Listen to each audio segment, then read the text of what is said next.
So today, I'm going to do my healthy spin on a pizza, and this is going to be vegan if you like vegan. So in that case, it means I'm not going to use any cheese, no meat, and no eggs.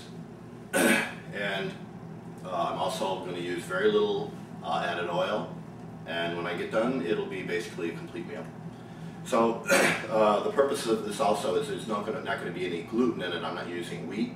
I'm using a product that I found online from Sammy's Bakery, which is made out of rice and millet and flax, which are all naturally gluten-free. And this is pre-baked. So this is mostly just prep time. We're going to throw some toppings on it, have some fun with it, and we'll see how this goes.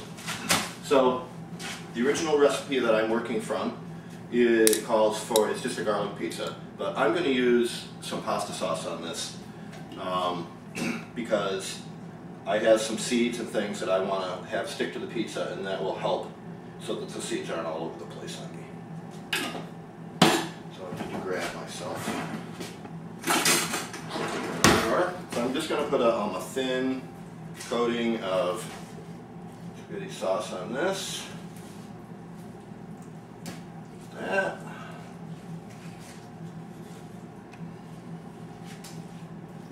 Pretty well. So one of the things I wanted to talk about a little bit is that a lot of people, there's a big fad now going on with gluten-free. Everybody thinks that their digestive issues are tied to gluten. And even though that could be the case in some people, I think there's also a thing known as, there is a thing known as wheat sensitivity, which is caused by the way they process all the modern grains and in the wheat, having to do with phytates or phytic acid. And it could be that a lot of what people perceive to be a gluten sensitivity could be just that they have a wheat sensitivity. So, of course, they eliminate wheat. They say, oh, I feel better, it's got to be the gluten, and then they take gluten out of everything, and that may or may not be the case. All right, so I have this pizza. It looks pretty cool so far. And then I'm just going to add my seeds. I've got just regular sesame seeds here. Let's get the right side open. Put some sesame seeds on here. So I really think that when you're cooking, I think it's just nice to have fun with it. I don't really use a lot of recipes per se. I just kind of take whatever I have in the house at the time and I put it on there. And for that reason, I think you'll find I'm going to put some interesting things on my pizza here that most people wouldn't use. It comes out real nice in there. So here goes the pumpkin seeds. And then we're going to do the sunflower seeds.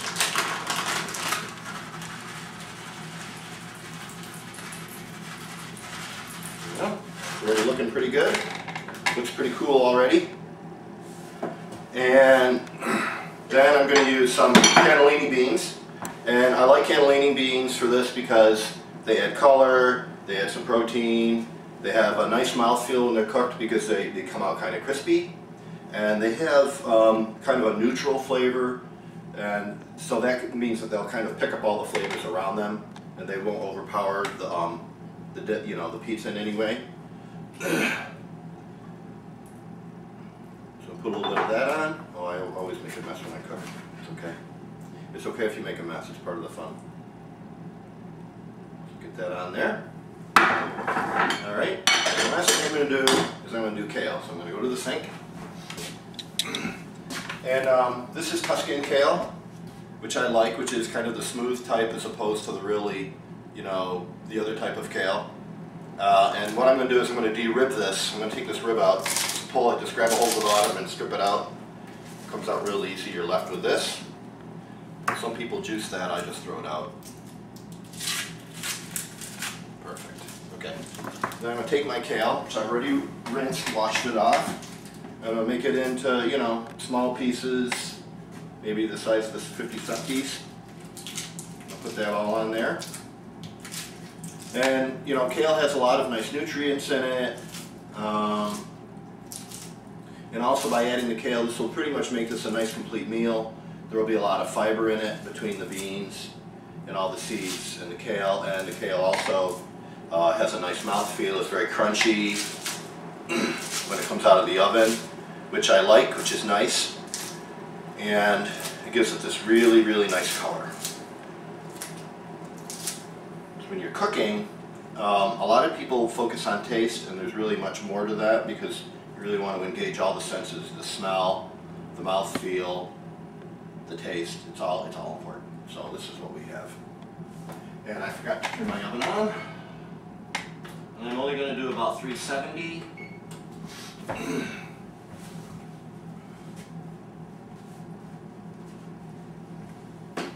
The spices I add afterwards, I've got nutritional yeast, I'll put that on afterwards.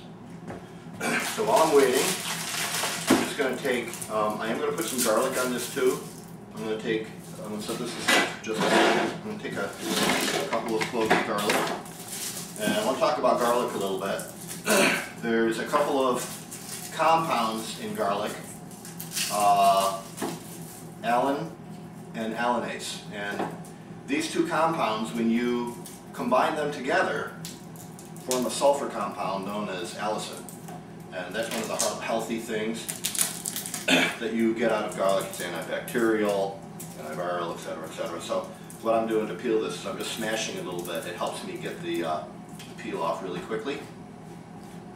And I'm just going to trim the ends a little bit, even though I don't always do this. I don't always think I need to. A little spot on that one. And then what I'm going to do is I'm just going to smash this. And smashing it mixes the enzymes of the allanase with the allan, and will help form those sulfates that we want, that allicin. And in order for that to work, you have to smash it and leave it for about 10 minutes. So while this is in the oven, we're going to let this mix about 10 minutes. A common thing that people do is they cut up the garlic and they put it in the oven immediately. The heat destroys the enzymes, the allanase, and then this allicin never forms in the garlic. So if you're going to cook with the garlic, then you really want to smash it first, or put it through a garlic press and leave it set for about 10 minutes and let this transformation happen. Optimum would be to smash it, leave it set for 10 minutes, and then put it on raw. That's probably the best. So I'm going to go ahead and put this in because it's not really that big of a deal if the oven isn't really preheated.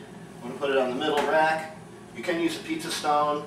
I just like to set it on the rack by itself because it gives it a nice brown. So I've got about 370 for about 10 minutes. 8 or 9 minutes, maybe it's been 10, but this has got it's got a brownness on the bottom, and I found that it's important not to over bake this because then it becomes really crunchy, and I think it kind of hurts how good it feels in your mouth. I'm just going to slide that out. Yep, nice and crunchy on the bottom. Okay. So this is what we have. This is what it looks like, which is pretty cool. And now what I'm going to do is I'm going to cut this. The cannellini beans have browned and they've burst open, they've cracked open, which is what I want to see. I'm going to cut this. Take this off. Cut this into 8 pieces.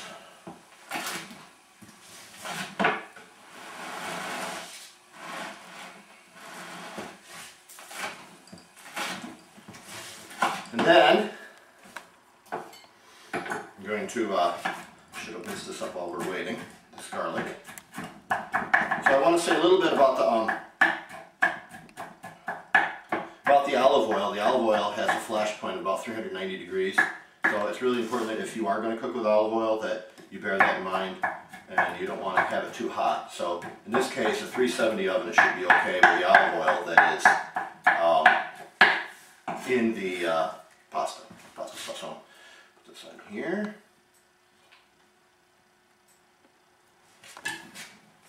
Okay.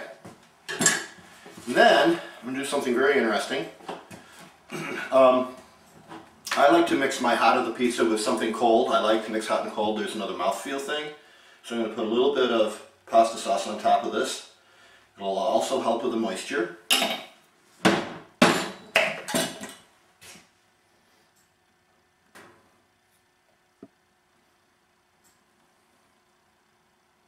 That.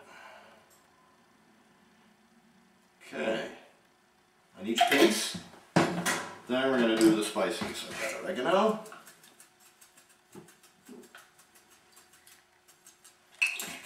Basil.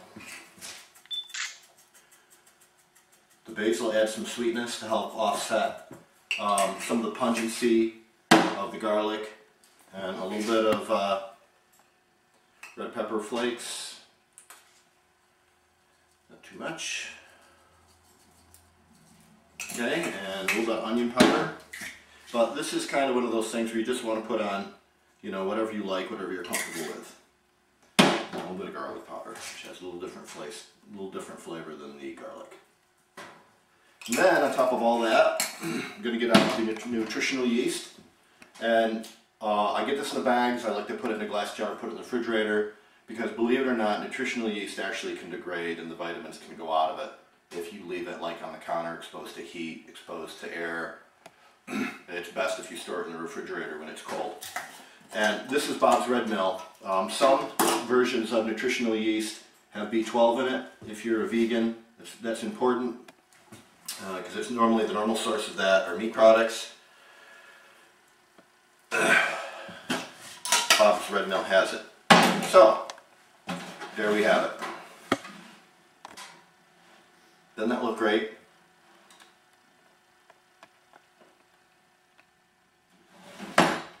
Hopefully, it'll taste. It's good. Yummy. So this has a really good mouthfeel. There's a lot of different textures. There's a lot of different color. The smell is nice. And this is very engaging. This is the kind of thing you can actually, this is a meal. You've got the greens, you've got beans, you've got sources of protein and fiber, a lot of vitamins and minerals. That's also very filling. So, enjoy.